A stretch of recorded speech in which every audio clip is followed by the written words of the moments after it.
What do you think this Indo-Pacific economic framework is all about?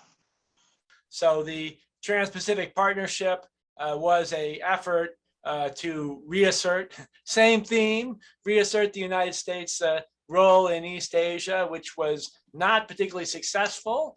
And so the effort is to try and get something up that looks good in the newspapers, the United States making an effort, the Biden administration is making some sort of breakthrough, get a few days of good press.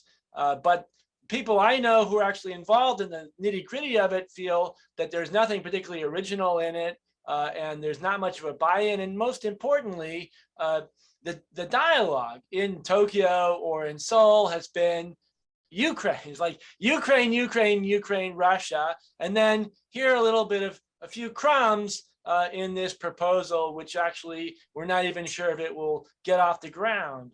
So it hasn't been, I think, I mean, the newspapers, of course, cover it for a day or two, but for most people in Tokyo or Seoul, I think it's not particularly impressive. There's a whole graveyard full of such proposals which haven't really gotten off the ground. And the essential reason why they haven't gotten off the ground is because they don't take China as a partner, right? I mean, it's a meaningless statement to sort of say you're going to exclude China. And this goes back to that Cold War issue that Syed had raised before, which is— We've heard a lot of that during Biden's trip to South Korea, for example. It's like keeping the supply chain safe from autocratic regimes, stuff like that. Right.